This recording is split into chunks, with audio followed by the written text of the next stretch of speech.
Ensinamentos de Jesus na obra O Evangelho como me foi revelado, por Maria Valtorta. Volume 1, Capítulo 25. Apresentação de João Batista no templo e partida de Maria. O sofrimento de José.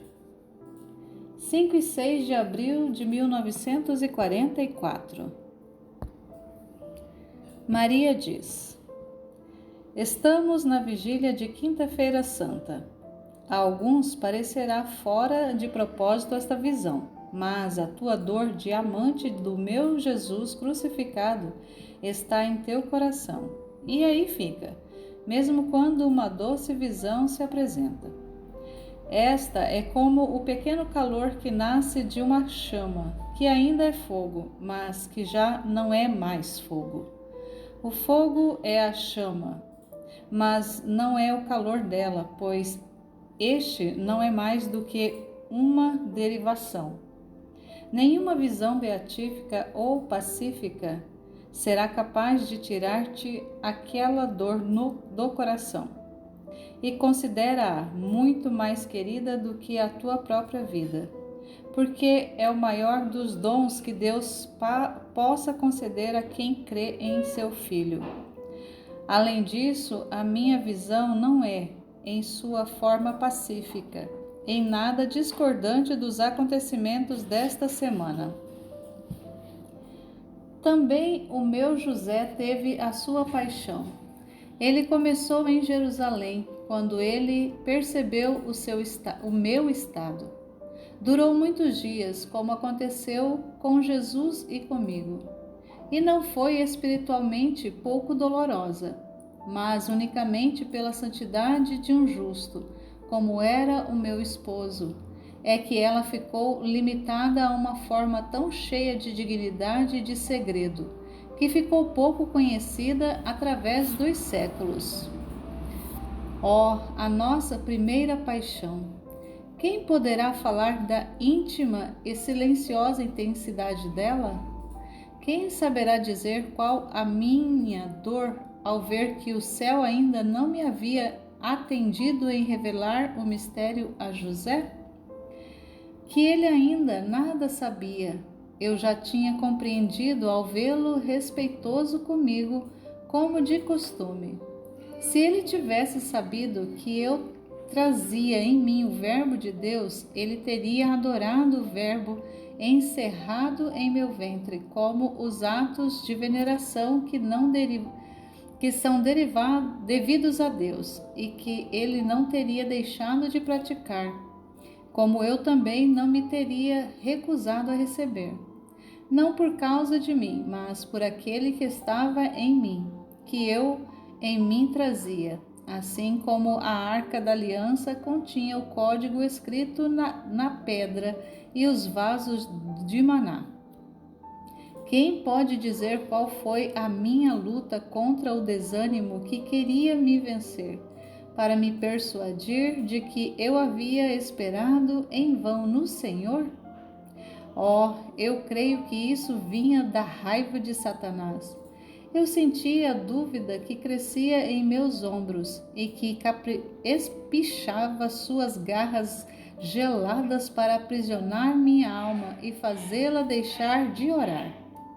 A dúvida que é tão perigosa e letal para o espírito.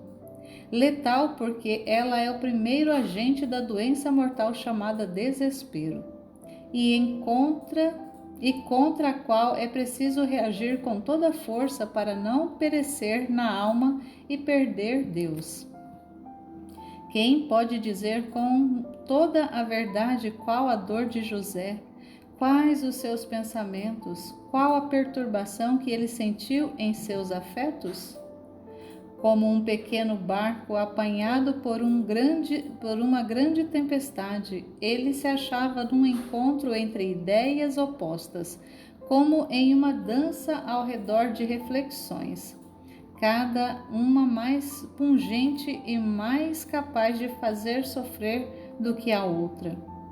Ele era um homem que, pelas aparências, só podia ter sido traído por sua mulher. Por isso, ele via desmoronar ao mesmo tempo o seu bom nome e a estima em que ele era tido naquele lugar. Por causa disso, ele se sentia apontado o dedo e alvo de compaixão pelos habitantes da cidade. Via morrerem o afeto e a estima de que até então eu vinha gozando diante da evidência de um fato.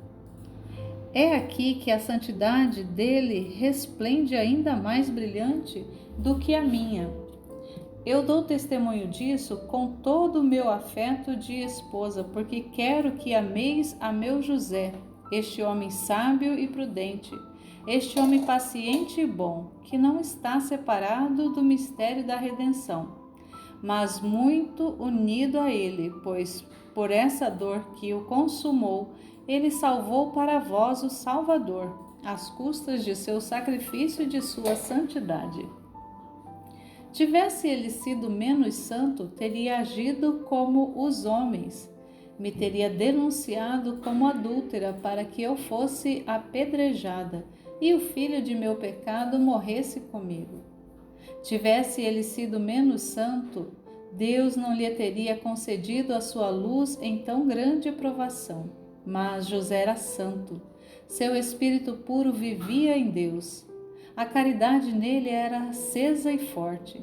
Foi pela caridade que ele salvou para vós o Salvador, tanto quanto ele quis me acusar diante dos anciãos, como também quando, deixando tudo, como uma pronta obediência, salvou Jesus, levando-o consigo para o Egito. Breves em número, mas grandes em intensidade, foram aqueles 3 dias de sofrimentos de José.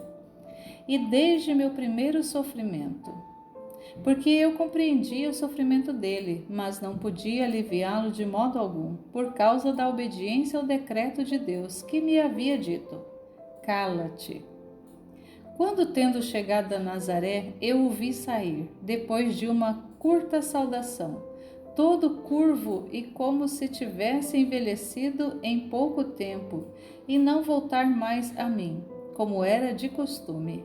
Vos digo, filhos, que o meu coração chorou com uma grande dor e aguda, uma dor aguda e grande, fechada em minha casa, só aquela casa em que tudo me fazia recordar a Anunciação e a Encarnação, e onde tudo me falava de José, desposado por mim em uma virgindade imaculada. Eu tive que resistir ao desconforto, às insinuações de Satanás e ficar esperando, orando, perdoar a José, a suspeita de José e ao seu gesto de justo desdém para comigo.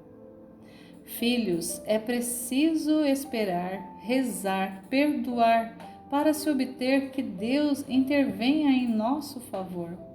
Vivei vós também o vosso sofrimento. Ele é devido às vossas culpas. Eu vos ensino como superá-lo e transformá-lo em alegria. Esperar além de toda medida.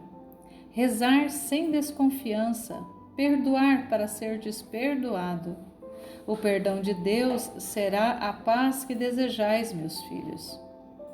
Nada mais por enquanto vos direi, enquanto não chega o triunfo pascal. Haverá silêncio. São estes os dias da paixão. Tende compaixão do vosso Redentor. Ouvi seus lamentos, contai suas feridas e lágrimas. Cada uma delas veio por causa de vós e foi por vós sofrida. Que qualquer com outra visão desapareça diante dessa que vos recorda a redenção cumprida por vós.